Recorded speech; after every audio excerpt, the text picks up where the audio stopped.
మన కఠిన హృదయము పట్ల దేవుని ప్రేమ ఎంత గొప్పదో చూడండి.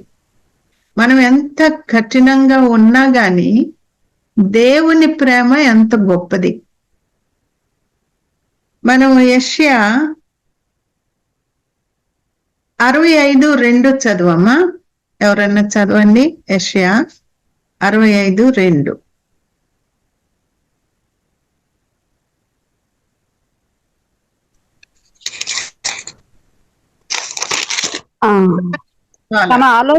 తమ ఆలోచనలు అనుసరించి చెడు మార్గము నడుచుకొనుచు లోబడనొల్లని ప్రజల వైపు దినమంతయు నా చేతులు చాపుచున్నాను. ఎవరి వైపమ్మా? లోబడనొల్లని ప్రజల వైపు. లోబడనొల్లని ప్రజల వైపు దినమంతా నా చేతులు చాపుతున్నాను. రండి రండి రండి అని ఆయన చేతులు చాపుతున్నాడు. ఎవరి కొరకు చేతులు చాపుతున్నారమ్మా? లోబడనొల్లని ప్రజల వైపు. ఇంకా ముందు తమ ఆలోచనలు అనుసరించి చెడు మార్గం నడుచుకొనుచు లోబడనొల్లని ప్రజల వైపు దినమంతయు నా చేతులు చాపుచున్నాను. చూసారమ్మా? తమ ఆలోచనలను అనుసరించి చెడు మార్గంను నడుచుకొనుచు. వాళ్ళ ఇష్టానికి తలస్తున్నారు, ఆ చెడు మార్గంలోనే నడుచుకొని వెళ్తా ఉన్నారు. లోబడనొల్లని ప్రజల వైపు దినమంతయు నా చేతులు చాపుతుంది. దినమంతా కాసేపు చాపి వదిలేయడం కాదు. మంచోళ్ళ కోసరమా ఏమా? దేవుడికి భయపడే వాళ్ళ కోసరమా? ఆయన ప్రేమ చూడండి. ఎంత కఠినంగా ఉన్నా గాని తర్వాతలే మారు మనసు తర్వాత దేవుడు తర్వాత ఇప్పుడు నాకు కావాల్సింది నా తలంపుల ప్రకారం నేను నడుచుకొని చెడు మార్గంలోనే నేను వెళ్తా. అయినా గాని యేసయ్య చేతులు చాపే ఉంచాడంట. ఇంత ప్రేమ కలిగిన దేవుడు ఎక్కడ ఉన్నాడమ్మా? ఎక్కడ దొరుకుతాడు మనకి? ఎవరన్నా ఉన్నారా ఇట్లా ప్రేమించే వాళ్ళు? లోబడకపోతే శిక్షించమని చెప్పే వాళ్ళు ఉన్నారు కానీ ప్రేమించమని చెప్పేవాళ్ళు లేరు, ప్రేమ చూపించే వాళ్ళు లేరు. ఎందుకు? ఆయనకి ఇంత అవసరమా? ఇంత ప్రేమించడం అనేది ఆయనకు అవసరమా? అవును, ఆయన మనస్సు ఒప్పుకోదు.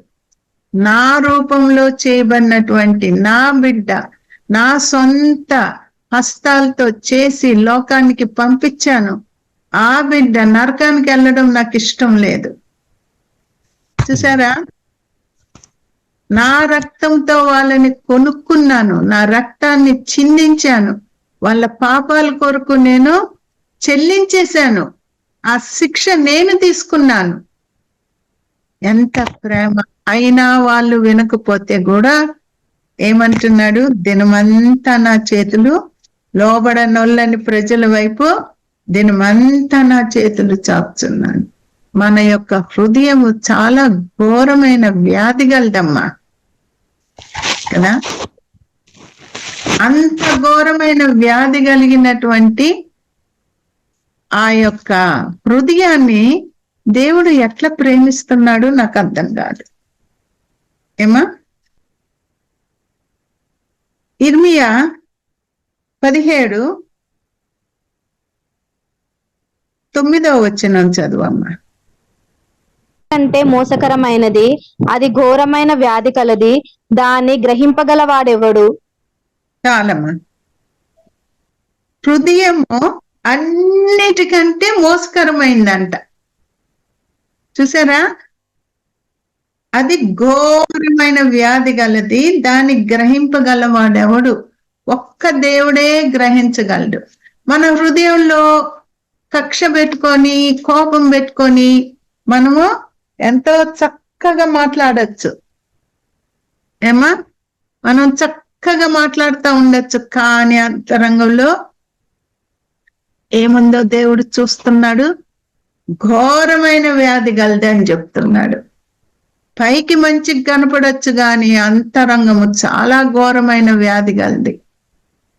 ఘోరము. యేసయ్యే దేవుడే చెప్తున్నాడు, చాలా ఘోరము. ఏదైనా యాక్సిడెంట్ అయినప్పుడు ఎట్లా యాక్సిడెంట్ వాళ్ళు చూసొచ్చారా, శవాన్ని చూసొచ్చారా అంటే, అమ్మో చాలా ఘోరంగా చనిపోయాడు, చాలా ఘోరమైన యాక్సిడెంట్ అంటారు కదా. మనుషుని హృదయం దేవుడు చెప్తున్నాడు ఘోరమైన వ్యాధి గలది, అది మోసకరమైంది. చూసారా? అట్లాంటి హృదయంలోకి వచ్చి ఆయన నివసించాలని ఆయన ఉద్దేశము. ఆ హృదయంలో నువ్వు స్థలం ఇస్తే గాన నిన్ను నడిపించే దేవుడు. ఎందుకమ్మా ఆయనకి ఇంత ప్రేమ మన పట్ల? ఇందాక పాట పాడారు కదా, ఇందాక ఏదో పాట, నన్ను నీ వలె నిర్మించినను నేను ఏమైపోయాను, నీ రూపం. కానీ ఆయన నిర్మించిన రీతిగా మనం లేము. మనం పుట్టినప్పుడు ఎంతో ఎంతో అమాయకంగా, ఎంతో నిర్దోషంగా, పరిశుద్ధంగా పుడతాం. ఎదిగే కొద్దీ ఏమైపోతాము మనం? ఏమా, లోకంలో ఉన్న చెత్త అంతా మనకి నేర్చుకుంటాం. చిన్నప్పటి నుండి అబద్ధాలు నేర్చేసుకుంటాం, చిన్నప్పటి నుండే దొంగతనాలు నేర్చేసుకుంటాం, చిన్నప్పటి నుండే మోసాలు నేర్చేసుకుంటాం. తల్లినే మోసం చేయడానికి చూస్తుంటారు చిన్నపిల్లలు కదా. మా పెట్టమ్మ అంటే కాకి ఎత్తుకెళ్ళిపోయిందని అనకాలు పెట్టుకుంటారు. ఎవరు నేర్పిస్తున్నారు? ఏమా, అది మన హృదయంలో ఉంటున్నటువంటి ఆ రక్తంలో ఉంటున్న పాపము. దేవుడు మనల్ని ఎంతో చక్కగా నిర్మించాడు, కానీ మనము భయంకరమైనటువంటి ఘోరమైన వ్యాధి కలిగినటువంటి వారిగా ఎదుగుతున్నాము. చక్కగా మనల్ని సృష్టించాడు దేవుడు, ఎంతో ఎంతో అమాయకంగా. కానీ మన రోత హృదయం మాత్రం మారడం లేదు. అంత అబద్ధాలు, మోసము. తల్లిదండ్రులకి ఎట్లా అబద్ధాలు చెప్తుంటారు పిల్లలు. సినిమాలకు వెళ్ళిపోతారు, కాలేజీలో ఉన్న వాళ్ళు సినిమాలకు వెళ్ళిపోతారు. ఎక్కడికి వెళ్ళామంటే ఫంక్షన్కి వెళ్ళాను అంటారు, ఎక్కడికి వెళ్ళామంటే బస్సు లేట్ అయిందంట. రకరకాలుగా మరి ఆ రీతిగా అబద్ధాలు ఆడుతుంటారు. మనం ఎంత జాగ్రత్తగా ఉండాలా?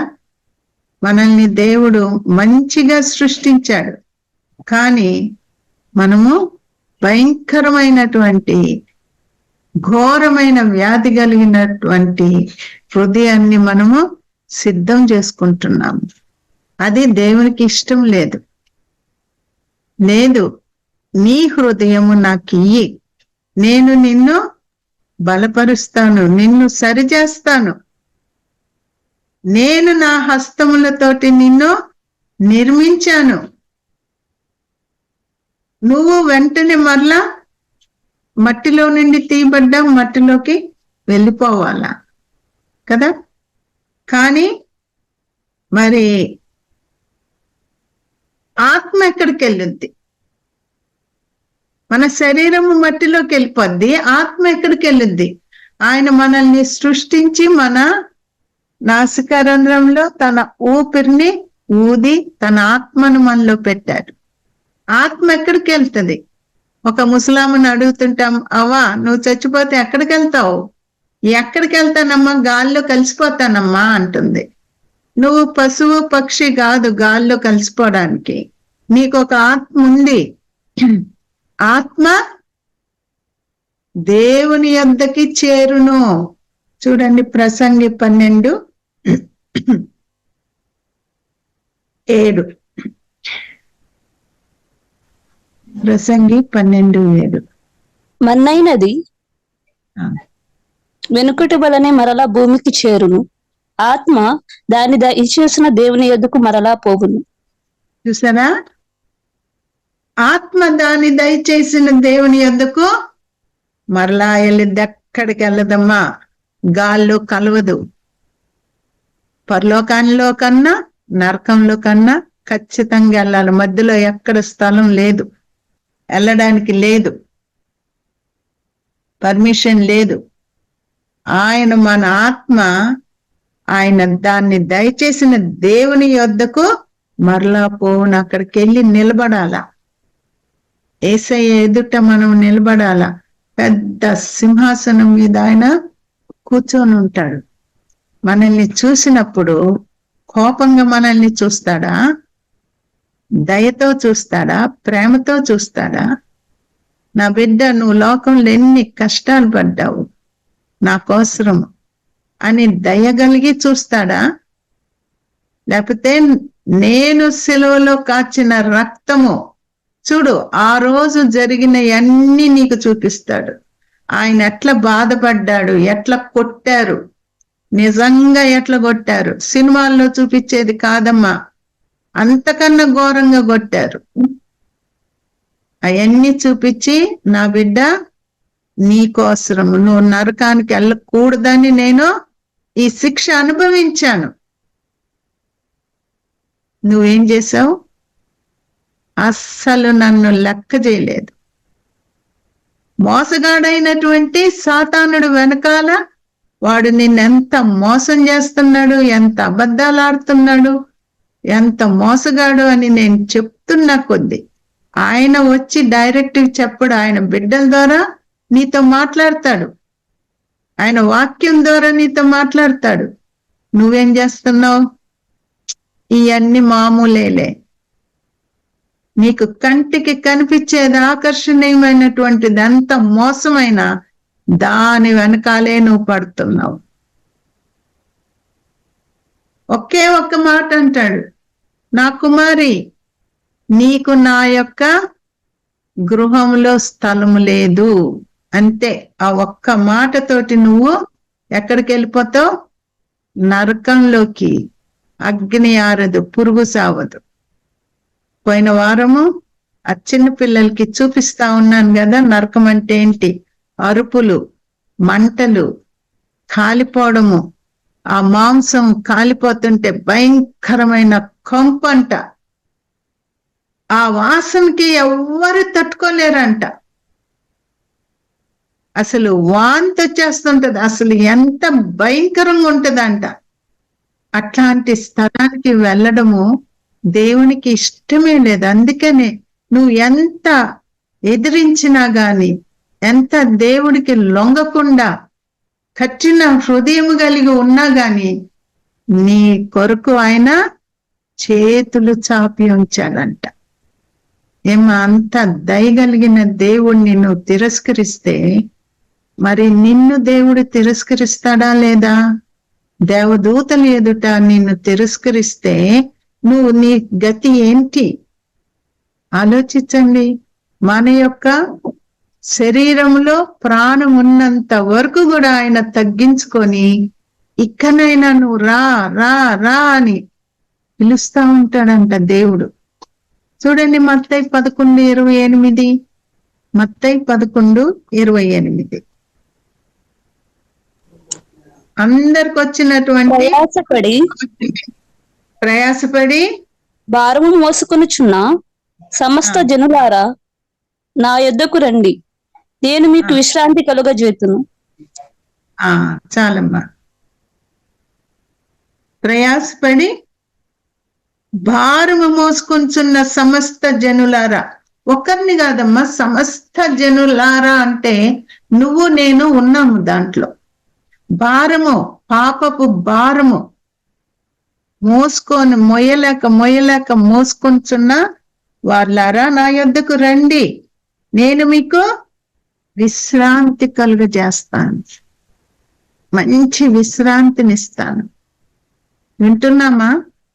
ఏమా, లేదు ప్రభువా, నా పాపపు మూట నేనే మోసుకుంటాను, ఇది నాకు ఇష్టము, పాపం అంటే నాకు ఇష్టము, పాపంలో కూడా రుచి ఉంది, ఆ రుచి వదిలిపెట్టలేక నరకమైనా పర్వాలేదు, నాకు అదే కావాలా, ఆ పాపమే కావాలా.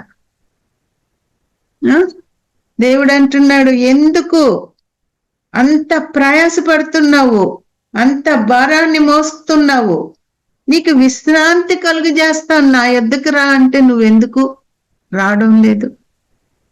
ఏమా చూడండి, హృదయం ఎంత ఘోరమైన వ్యాధి గలదో. అయినా గాని దేవుడు నిన్ను ఎందుకు ప్రేమిస్తున్నాడు? ఏమంటున్నాడు? యెషయా 55:6 చదువమ్మా. యెషయా, యెహోవా మీకు దొరుకు కాలమున యెహోవా మీకు దొరుకు కాలమున. యెహోవా అని కామా లేదమ్మా అక్కడ. మీకు దొరుకు కాలమునందు ఆయనను వెదకుడి, ఆయన సమీపంలో ఉండగా ఆయనను వేడుకొనుడి. చూసారా?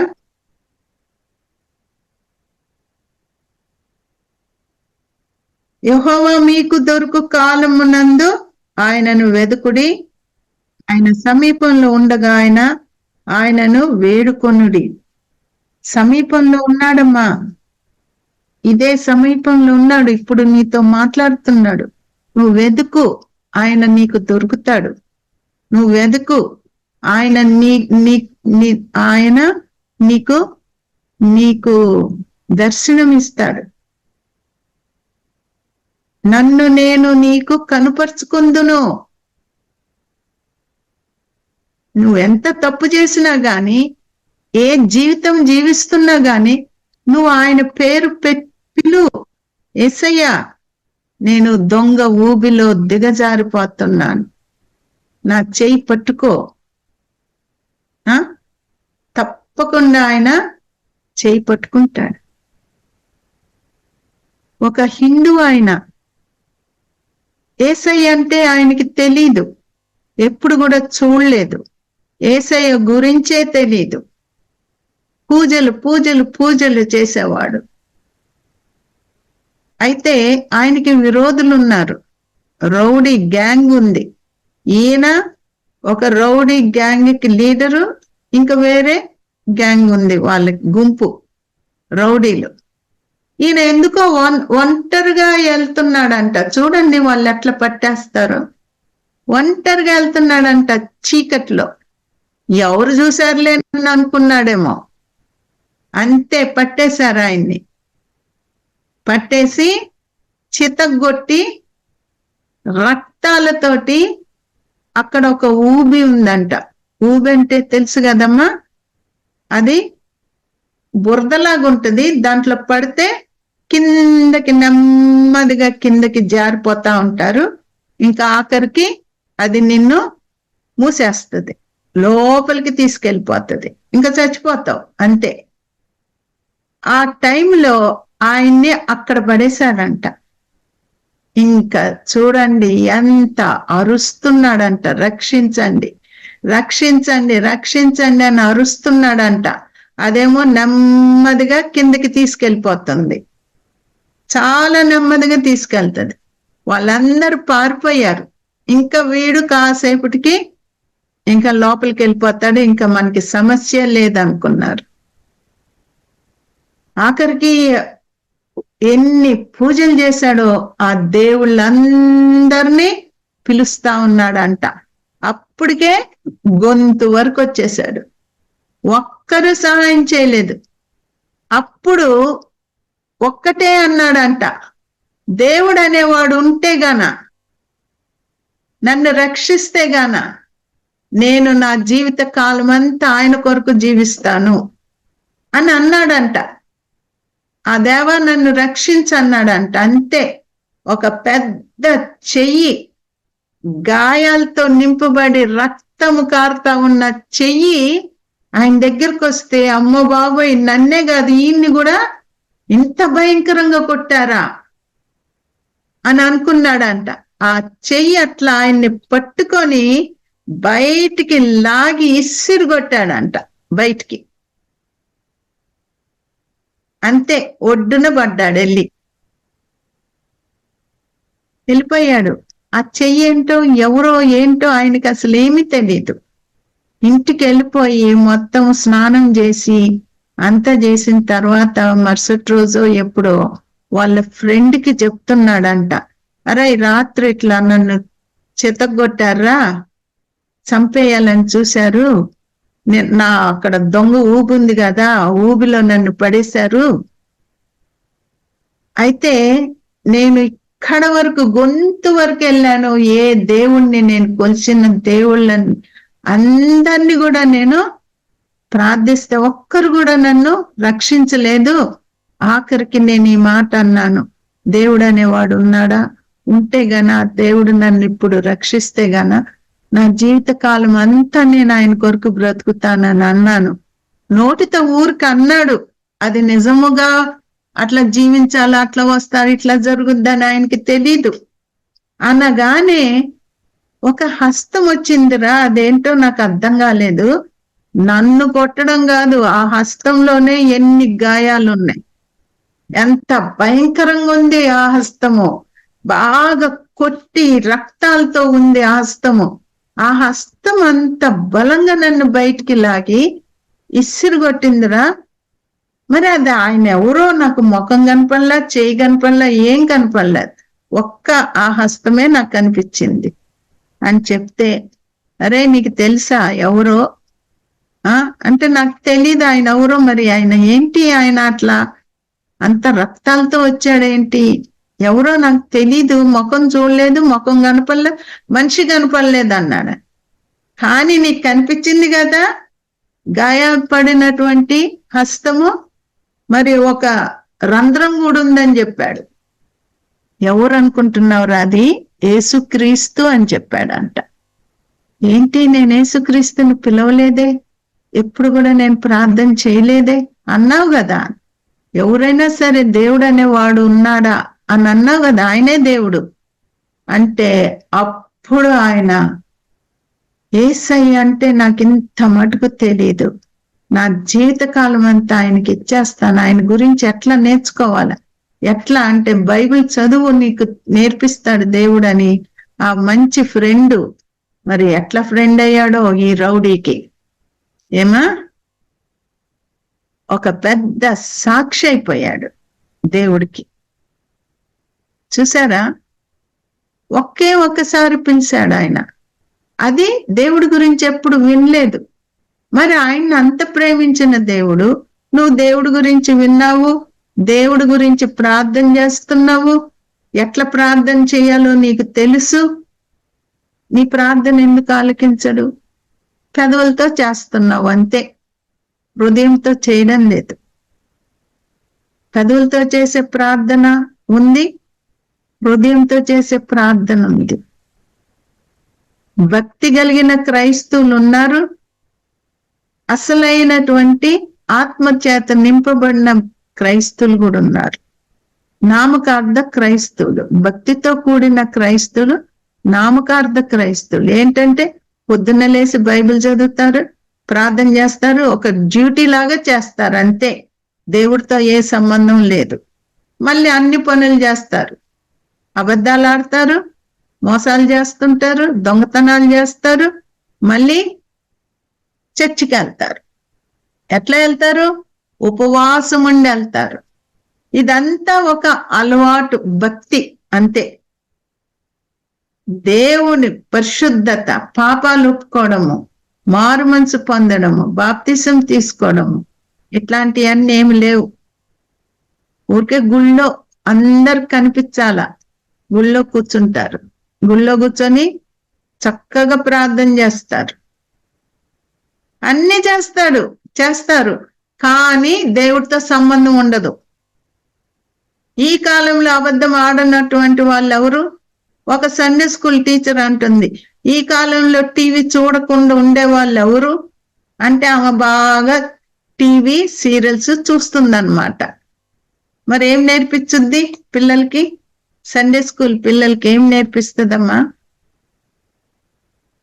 ఏంటి? ఆ సండే స్కూల్ టీచర్కి భక్తి ఉంది కానీ పరిశుద్ధత లేదు. చూసారా, పరిశుద్ధత లేకుండా పరలోక రాజ్యంలో మనము చేరము. అందుకనే పాపాలు ఒప్పుకోండి, శత్రువుల్ని క్షమించండి, మీకు ఎంత హాని చేసినా గాని వాళ్ళ మీద మీరు కీడు గురించి ఆలోచించద్దు, పగ తీర్చుకోవద్దు. పగ తీర్చుకొనుట దేవుని పని. దేవుడికి వదిలేయండి, దేవుడు చూస్తాడు. ఊరికనే అట్లా చూస్తా ఉండే దేవుడు కాదు, తీర్పు తీర్చే దేవుడు, నీకు సహాయం చేసే దేవుడు. ఎప్పుడైతే నువ్వు క్రీస్తు పోలిక కలిగి ఉంటావో, యేసై చెప్పాడు కాబట్టి నేను ఇట్లుండాలా, యేసైని బట్టి నేను వాళ్ళ మీద ఏ పగ తీర్చుకోకూడదు, యేసై చెప్పాడు అని ఎప్పుడైతే యేసైకి నువ్వు విలువిస్తావో అప్పుడు నీకు విలువిస్తాడు దేవుడు కదా. నాకెంతో అన్యాయం జరిగింది, అవును జరిగింది. దేవుడికి కూడా, యేసైకి కూడా అన్యాయం జరిగింది. అన్యాయపు తీర్పు పొందాడు ఆయన కదా. తప్పకుండా నువ్వు పిలు, ఆయన సహాయం చేస్తాడు. ఊరికే నామకార్థ భక్తి వద్దమ్మా, వదిలేసాయి. ఎన్ని సంవత్సరాలు చేసిన నామకార్థ భక్తిని నువ్వు వదిలేసాయి. యుక్తితో కూడిన భక్తిని వదిలేసాయి. మనుషులను మెప్పించాలని చేసినటువంటి భక్తి వదిలేసాయి. అందరినీ నీ కంట్రోల్లో పెట్టుకోవాలనే భక్తి వదిలేసాయి. ఇట్లాంటివన్నీ చాలా ఉన్నాయి. అందరికి ప్రెషర్ ఇయ్యడము, వాళ్ళని చేతుల్లో పెట్టుకోవడం, అదంతా చేతబడి అనేది ఒక మనిషిని వాళ్ళ చేతుల్లో పెట్టుకుంటారు చేతబడి చేసేవాళ్ళు. ఒక బొమ్మను చేసి ఆ బొమ్మ తల్లో ఒక సూది గుచ్చినప్పుడు ఈ అమ్మాయికి తల్లో ఏదో బాణం గుచ్చినట్టుగా ఉంటదంట. గుండెల్లో గుచ్చితే వీళ్ళకి గుచ్చినట్టు ఉంటదంట. అక్కడి నుండి కంట్రోల్ చేస్తుంటారు వీళ్ళని చంపేయడానికి. చూసారా, చర్చెస్ లో కూడా పాస్టర్ గారు శాపాలు పెడుతుంటాడు. కొంతమంది చెప్పారు, మా పాస్టర్ గారు శాపాలు పెడతారు కాబట్టి మాకు భయము, అందుకని మేము అక్కడ గజగజ వణుకుతా ఆయన ముందు ఉంటాము. ఏంటమ్మా, శాపాలు పెట్టే పాస్టర్ దగ్గర నువ్వు బానిసై వాళ్ళ దగ్గర ఉంటావా? దేవుడు ఏమని చెప్తున్నాడు? మనుషులకు నువ్వు బానిసగా అయిపోవద్దు అని దేవుడు చెప్తున్నాడు. ఎవరికి మనము లోబడి ఉండాలా? ఎవరిని మనము ప్రేమించాలా? మనుషుల్ని కాదమ్మా, దేవుణ్ణి. మనుషులు ఎదుట నువ్వు తీర్పు పొందవు. సర్వాధికారి అయినటువంటి యేసయ్య ఎదుట నువ్వు నిలబడాలా. అసలు ఎంత మహిమతో నింపబడినటువంటి యేసయ్యని నువ్వు తలెత్తి కూడా చూడలేవంట. నువ్వు ఇక్కడ తృణీకరిస్తావు, ఇష్టానికి నువ్వు మాట్లాడతావు. ఆయన ఊరు అది ఇది అని ఎంత నీచంగా మాట్లాడతావు. అక్కడికి వెళ్ళినప్పుడు నువ్వు ఆయన మహిమను చూసినప్పుడు నోరు ఇట్లా తల ఎత్తి కూడా చూసే అవకాశం నీకు ఉండదంట. ఇంకెత్తలేవు తల. ఆ మహిమను నువ్వు చూడలేవు, ఆ ప్రాంతాల్లో నువ్వు ఉండలేవు. అంత తేలికైపోయాడు యేసయ్య నీకు. ఎంత ఆయన చేతులు చాపి నిన్ను రమ్మని పిలుస్తున్నా గాని మరి నువ్వు ఏ మాత్రము ఆయనకి లోబడ్డం లేదు. యెషయా 55:3 చదివామమ్మా. యెషయా 55:3. చెవి ఎబ్బి నా యొద్దకు రండి, మీరు వినిన ఎడల మీరు బ్రతుకుదురు. నేను మీతో నిత్య నిబంధన చేసేదను, దావీదునకు చూపిన శాశ్వత కృపను మీకు చూపుదును. చూసారా, దావీదుకు చూపిన శాశ్వత కృపను మీకు చూపుదును. దావీదు చుట్టూరు శత్రువులు, కానీ ఒక్కరు కూడా దావీదుని జయించలేదు. ఇప్పుడు ఇశ్రాయేలీయుల చుట్టూ శత్రువులు, కానీ దావీదుకి ఇచ్చిన వాగ్దానాన్ని బట్టి ఎవరు కూడా వాళ్ళని జయించలేకపోతున్నారు. అందుకనే చెవి యొగ్గి నా యొద్దకు రండి, మీరు వినిన ఎడల మీరు బ్రతుకుదురు, నేను మీతో నిత్య నిబంధన చేసేదను. దావీదుతో నిత్య నిబంధన చేయడం బట్టి ఇశ్రాయేలీలు ఈ రోజు వరకు బ్రతికి ఉన్నారమ్మా. యేసయ్య ఏమంటున్నాడు? నీతో కూడా నిత్య నిబంధన చేసుకుంటాను. అంత విలువ ఇస్తున్నాడు మనకి. అసలు ఎట్లా నేను తృణీకరించానా అని అక్కడ ఏడుస్తారు. ఆ ఏడుపు ఇక్కడ ఏడుస్తే మనకి రక్షణ వస్తుంది. అక్కడ ఏడుస్తే ఇంకా టైం అయిపోయింది, ఇట్స్ టూ లేట్ అని దేవుడు చెప్తాడు. అయిపోయింది. కాబట్టి మన శరీరంలో ప్రాణం ఉన్నంత వరకు మనకి ఛాన్స్ ఉంది. కొంతమంది ప్రాణం ఉంటది కానీ మైండ్ ఉండదు, మర్చిపోతారు అన్ని. అట్లా ఎంతకాలము బ్రతికినా గాని వాళ్ళకి లాభం లేదు. ఎందుకంటే పాపాలు ఒప్పుకోవడానికి వాళ్ళకి మైండ్ లేదు. మైండ్ పోతుంది, మతి మరుపులు వచ్చేస్తాయి. అప్పటి వరకు మనము ఆగుదామా? వెయిట్ చేద్దామా? ఏమా? ఎంత జాగ్రత్తగా మనము ఉండాలా? మరి వాక్యంలో ప్రసంగి 11వ అధ్యాయము 9, 10 చదువమ్మా. యవనుడా, నీ యవనమందు సంతోషపడుము, నీ యవన కాలమందు నీ హృదయము సంతుష్టిగా ఉండనిమ్ము. నీ కోరిక చొప్పునను నీ దృష్టి యొక్క ఇష్టము చొప్పునను ప్రవర్తింపుము. అయితే వీటన్నిటిని బట్టి దేవుడు నిన్ను తీర్పులోనికి తెచ్చినని జ్ఞాపకం ఉంచుకున్నాము. 10 లేత వయస్సును నడిప్రాయమును గతించిపోవనవు గనుక నీ హృదయంలో నుండి వ్యాకులమును తొలగించుకున్నాము, నీ దేహమును చెరుపు దానిని తొలగించుకున్నాము. నీ దేహమును చెరుపు దాని తొలగించుకొనుము. నీలో ఉన్న పాపము నీ దేహాన్ని పాడు చేస్తుంది, తొలగించుకొనుము. నేనేం పెద్ద పాపం చేయలేదండి, నేను జాగ్రత్తగానే బ్రతికానండి. కుళ్ళు, కక్ష, కపటము, కోపము, ఈ కనపడనటువంటి పాపములండి. వీటి నుండి మనం తప్పింపబడాలా. ఇవన్నీ కూడా తొలగించుకోమని దేవుడు చెప్తున్నాడు. లేత వయసును నడిప్రాయమును గతించిపోను. ఎట్లా దినాలు గడిచిపోతున్నాయి. యవనం ఎట్లా అయిపోతుంది.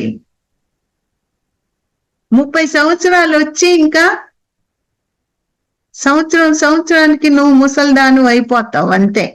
అప్పుడు వరకే యవనంలో ఉంటావు. ఆ తర్వాత నువ్వు వృద్ధాప్యంలోకి ప్రవేశిస్తావు. నెమ్మదిగా లేత వయసు నడిప్రాయమును గతించిపోవునవి గనుక నీ హృదయంలో నుండి వ్యాకులమును తొలగించుకొనుము, నీ దేహమును చెరుపు దాన్ని తొలగించుకొనుము. అది మనం తొలగించుకోవాలమ్మా. ప్రేమించలేకపోవడము, ద్వేషించడము, కక్ష పెట్టుకోవడము, క్షమించలేని తనము, ఇవన్నీ మన హృదయంలో నుండి తీసేసుకోమని దేవుడు చెప్తున్నాడు. ఎందుకంటే ప్రతిది కూడా 12-14 చదువమ్మా. గూఢమైన ప్రతి అంశమును గూర్చి దేవుడు విమర్శ చేయనప్పుడు ఆయన ప్రతిక్రియను అది మంచిదే గాని చెడ్డదే గాని తీర్పులోనికి తెచ్చును.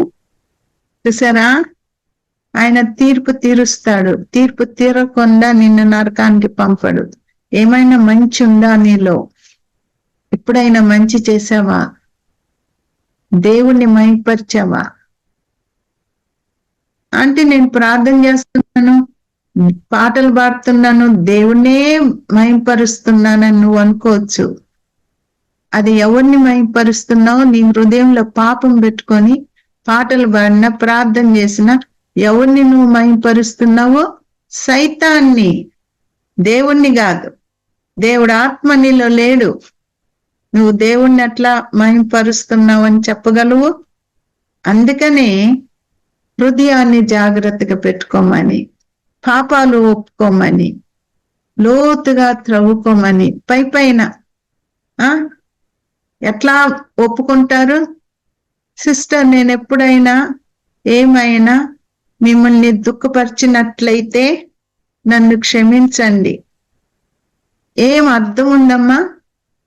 ఏమా, ఎప్పుడైనా ఏమైనా దుఃఖపరిచినట్లయితే అంటే నువ్వు దుఃఖపరచలేదా? అది ఒప్పుకోలు కాదమ్మా. లేకపోతే నువ్వు బాగా పోట్లాడి మరుసటి రోజు హలో అని చెప్పి మాట్లాడుతూ ఉంటే అది పాపం ఒప్పుకున్నట్టు కాదు. ముందు రోజు నువ్వు ఏం మాట్లాడావు? ఆమె మనసుని ఎట్లా నువ్వు గాయపరిచావు? అమ్మా, నిన్ను గాయపరిచాను ఈ మాటలతోటి. నిజంగా నేను ఈ మాట్లాడకుండా ఉండాల్సింది, నన్ను క్షమించమ్మా. అడగగలవా? ఏదో తెలుసో తెలియక అన్నాను, బాధపడినట్లయితే నన్ను క్షమించమ్మా. ఇట్లాంటి క్షమాపణ కాదమ్మా. నువ్వు లోతుగా పశ్చాత్తాపడాల. ఫస్ట్, ప్రభువా నేను ఎట్లా ఇంత మాట అన్నాను ఆమెని, ఆమె ఎంత బాధపడి ఉంటది, నీ సన్నిధిలో మొరబెట్టి ఉంటది కదా. నేను చేసిన మోసానికి, నేను అన్న మాటలకి, నేను కల్పించిన కథలకి ఆమె ఎంత బాధపడి ఉంటది. నేను వెళ్తాను ప్రభువా, ఆమెను అడుగుతాను ప్రభువా, ఆమె చేతులు పట్టుకొని అడుగుతాను ప్రభువా, నన్ను క్షమించు ప్రభువా అని ముందు నువ్వు పశ్చాత్తాపడకుండా నువ్వు ఎంత క్షమాపణ అడిగినా మళ్ళా తిరిగేది నువ్వు చేస్తావు. ఎందుకంటే పశ్చాత్తాపడలేదు కాబట్టి. ముందు ఎవరైనా ఏమన్నా తప్పు చేయగానే కొంతమంది వెంటనే సారీ చెప్పేస్తారు. ఏంటి, నేను ఒప్పేసుకున్నాను, ఇంకా నాకు అది అంటదో అన్నట్టుగా. కాదు, నువ్వు పశ్చాత్తాపడ్డావా? నువ్వు అన్న మాటకి పశ్చాత్తాపడ్డావా? నువ్వు గాయపరిచిన మాటకి నువ్వు చెప్పి నన్ను క్షమించాను అడిగావా? దేవుణ్ణి అడిగావా? ఆ తర్వాతే ఆ యొక్క వ్యక్తిని అడగాల. నువ్వు పశ్చాత్తాపడకుండా, అక్కడ సిలువ లేకుండా, క్రీస్తు లేకుండా రక్షణ లేదు. మహాత్మా గాంధీ కూడా వాళ్ళ నాన్న దగ్గరికి వెళ్ళి తను చేసిన తప్పులన్నీ ఒప్పుకున్నాడంట. ఏంటి? వాక్యం చదివేవాడు ఆయన. కాబట్టి ఆయన పశ్చాత్తాపం లేదు, దేవుణ్ణి గురించి ఎక్కువ ఏం తెలీదు. అమ్మో నేను తప్పు చేశాను కాబట్టి వెళ్ళి నేను క్షమాపణ అడగాల. అదే ఆ క్షమాపణ అడిగాడు, అంటే బాధపడ్డాడు పాపం కోసం. కానీ అక్కడ క్రీస్తు లేడు. చనిపోయేటప్పుడు ఆయన యేసయ్యా అని పిలిచాడా? యేసయ్యా అని పిలవలా. అక్కడ కూడా పాలిటిక్స్ ఆయన ప్లే చేశాడు. యేసయ్యా అంటే ఇంకా అందరి కోపం వస్తుంది. కాబట్టి నేను ఎవరిని పిలవాలా? ఎవరిని పిలిచాడు? ఏమా, మీ అందరికీ తెలుసు ఏ పేరు పెట్టి పిలిచి చచ్చిపోయాడు. క్రైస్తవుడుగా ఆయన చనిపోలేదు. కాబట్టి అది పశ్చాత్తాపం కాదమ్మా. ఇతర వాళ్ళు కూడా, ఇతర హిందువులు గాని ముస్లిమ్స్ గాని ఎవరైనా గాని నీతిగా జీవించే వాళ్ళు చాలా మంది ఉన్నారు, భక్తిగా జీవించే వాళ్ళు చాలా మంది ఉన్నారు. ఇది చేయకూడదు, ఇది తప్పు. మనం మోసం చేయకూడదు, ఇతరులది ఆశించకూడదు. ఇవన్నీ తెలుసు అందరికి. చాలా మంది వాటిల్ని, అందుకని ఈయన చాలా నీతిమంతుడమ్మా, దేవుళ్ళ లాంటి వాడమ్మా అంటుంటారు. కానీ వాళ్ళలో ఆత్మ లేదు, యేసయ్య పరిశుద్ధాత్మ లేదు వాళ్ళల్లో. నువ్వు ఆత్మ లేకుండా ఎంత మంచి కార్యాలు నువ్వు చేసినా గాని దేవుడికి లోబడకుండా, అమ్మా నేను చాలా సేవ చేశాను, నేను ఆ పల్లెటూర్లకు వెళ్ళి దేవుడి గురించి చెప్పాను, మంచిదే, నువ్వు చేసావు, మంచిదే. కానీ ఎట్లా చేసావు? అందరూ నిన్ను మెచ్చుకుంటున్నారు. అమ్మో ఈమె దేవత మా ఇంటికి వచ్చింది, మంచి మాటలు చెప్పింది అనొచ్చు. కానీ నీలో ఆత్మ లేకపోతే నువ్వు నరకానికి వెళ్ళాలా? ఏంటి? నీ యొక్క నీతి క్రియలన్నీ కూడా నాకు మురికి పేలికల వలె కనిపిస్తున్నాయి, నీతి వస్త్రాల్లా కనపడడం లేదు అని దేవుడు చెప్తున్నాడు. ఎట్లా ఉన్నామమ్మా మనం? మన సొంత నీతితోటి మనము జీవిస్తున్నామా? మన నీతి క్రియలన్నీ వ్యర్థము, అన్ని కూడా మురికి పేలికలే. అట్లా ఉంది మన స్వనీతి ఆయన దృష్టికి. కాబట్టి మనం ఎట్లా జీవిస్తున్నామో, మన నీతి ఏంటి? ఆయన నీతి మన నీతి. ఆయన మీద మనం ఆధారపడుతున్నామా? ఆయన అడుక్కుంటున్నామా? ప్రభువా నేను పాపిని, అయితే నీ నీతి నాకు అవసరము, నీ నీతి నాకు దయచేయి ప్రభువా, నీ పరిశుద్ధత నాకు దయచేయి ప్రభువా అని మరి నువ్వు అడుగుతున్నావా?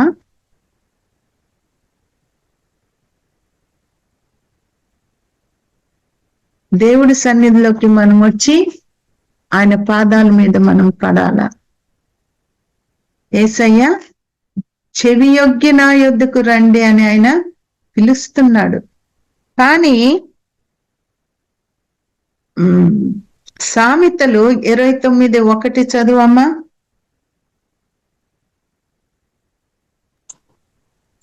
ఎన్నిసార్లు గద్దించిన లోబడిన వాడు మరి తిరుగు లేకుండా హఠాత్తుగా నాశనమగను.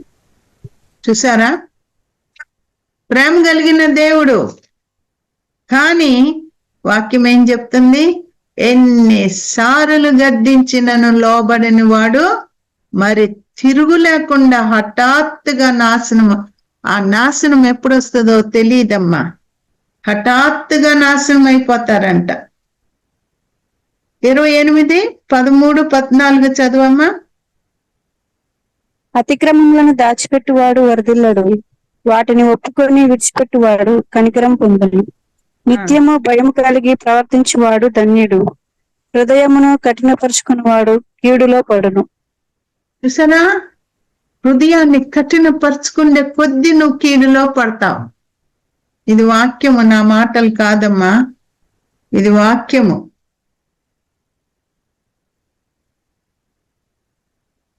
కాబట్టి దేవుడి సన్నిధిలో మనము వెంటనే లోబడాల, వెంటనే కఠినపరుచుకోవద్దని దేవుడు ఈరోజు మనతోటి మాట్లాడుతున్నాడు. కఠినపరుచుకోవద్దు, కీడులో నువ్వు పడతావు, జాగ్రత్త. ఎన్ని మాటలు మనకి నేర్పిస్తున్నాడమ్మా, వింటున్నామా? రోజులు ఎట్లా గడిచిపోతున్నాయి. ఆన్లైన్ స్టార్ట్ చేసి ఎన్ని సంవత్సరాలు అవుతుంది ఏమా? కనీసం 3 సంవత్సరాలు అవుతుంది. మరి వారము మనము 2 సార్లు వింటున్నాము ఆన్లైన్లో. మంగళవారము, గురువారము వింటున్నాము. మరి ఏమన్నా మారావా ఏమా? ఏమన్నా మారావా?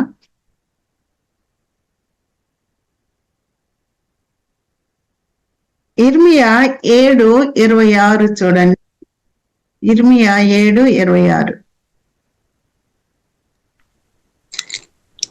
వారు నా మాట వెనకయున్నారు, చెవి యొగ్గకయున్నారు, తమ మెడను వంచకై మనస్సును కఠినపరుచుకొనుచున్నారు, వారు తమ పితరుల కంటే మరి దుష్టులే.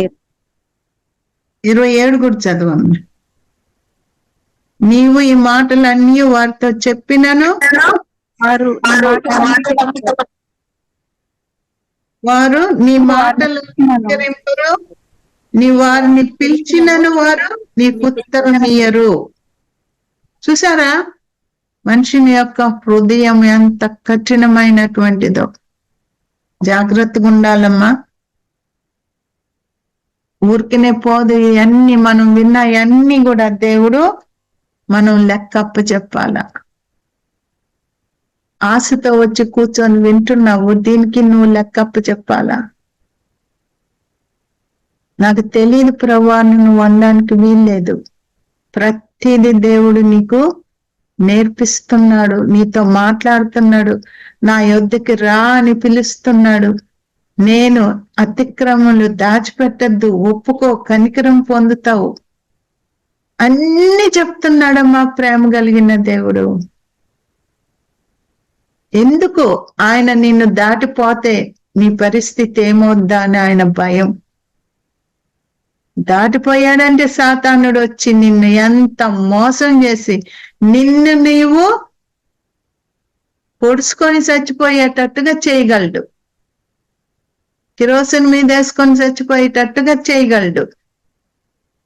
ఊరేసుకొని చచ్చిపో అని చెప్పి ఆ రీతిగా చేసేటట్టుగా చేయగలడు. ఎంతమంది ఇట్లా చేస్తున్నారమ్మా? ఎందుకు?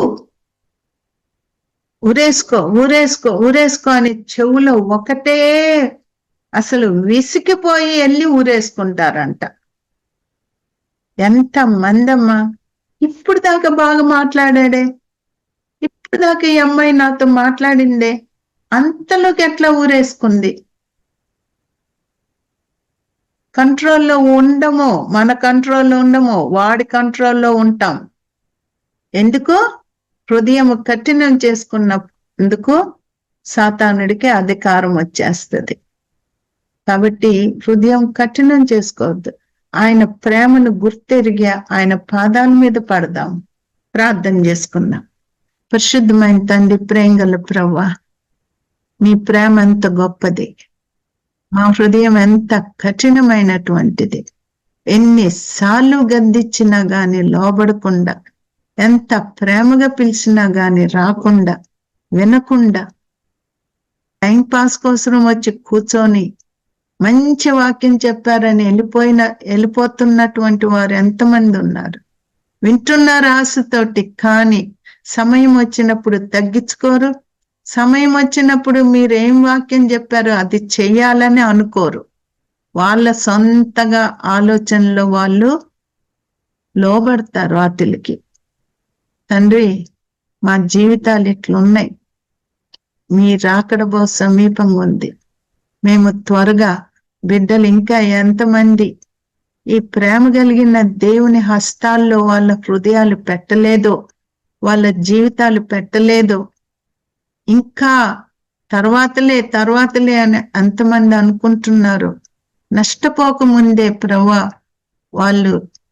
వాళ్ళ యొక్క జీవితాలని చేతిలో పెట్టడానికి, నీకు లోబడ్డానికి సహాయం దయచేయండి ప్రభువా. తండ్రి, అందరూ మంచిగా ఉండాలని ప్రయాసపడతారు. ఆ మంచితనం మమ్మల్ని పరలోక రాజ్యంలో చేర్చదు. క్రీస్తు స్వభావం కలిగి ఉండాల, క్రీస్తు మాట్లాడుతూ ఉండాలా, క్రీస్తు స్వరం వింటూ క్రీస్తు ఏం చెప్తున్నాడు దానికి లోబడుతూ ఉండాలి ప్రభువా. తండ్రి, అప్పుడు నీ యొక్క రాజ్యంలోకి మమ్మల్ని చేర్చుకుంటారు. ఊరికే మాటలు కాదు ప్రభువా. నా దయగల తండ్రి, క్రియల్లో క్రీస్తు ప్రేమను మేము చూపడానికి, ఇతరుల కొరకు ప్రయాసపడడానికి ప్రభువా సహాయం దయచేయండి. ఈ ఆన్లైన్ వెనకాల ఎంతమంది ప్రయాసపడుతూ ఎంతమంది ప్రార్థన చేస్తున్నారో వచ్చిన వాళ్ళకి, చూసిన వాళ్ళకి తెలుసు ప్రభువా, తక్కిన వాళ్ళకి ఏమీ తెలియదు. కాబట్టి నా దయగల తండ్రి, మరి ప్రతి బిడ్డ కూడా రక్షింపబడ్డానికి ప్రభువా, ఏ బాంబు ఎప్పుడు పడుతుందో, ఎవరి మీద పడుతుందో మాకు తెలీదు. 3వ ప్రపంచ యుద్ధము మొదలవుద్దేమో అని అన్ని దేశాలు భయపడుతున్నాయి. ఎటువంటి బాంబులు చేసి పెట్టుకున్నారు ప్రభువా. తండ్రి, ఇశ్రాయేలు మీద పడి పేలినట్లయితే ఎంతమంది చచ్చిపోయి ఉండేవాళ్ళు, ఎన్ని ఇల్లులు, ఎంత ప్రాపర్టీ, ఆస్తి అంతా పోయి ఉండేది కదా. ఎంత గొప్ప దేవుడు ప్రభువా, అది పేలకుండా చేశావు, సముద్రంలో పడేటట్టుగా చేశావు. నీకు స్తోత్రములు తండ్రి.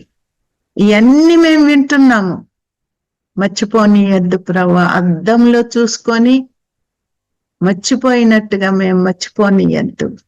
మేము ఎట్లున్నామో మాకు చూపించండి ప్రభువా. చూపిస్తున్నారు, మేము నమ్మి ఒప్పుకునేటట్టు చేయండి. అబద్ధాల నుండి విడిపించండి ప్రభువా. మోసపు మాటల నుండి విడిపించండి ప్రభువా. ద్వేషాన్ని నుండి విడిపించండి. సహాయం చేయమని ప్రభువా, అనారోగ్యం ఉన్న ప్రతి బిడ్డ కొరకు అడుగుచున్నాను.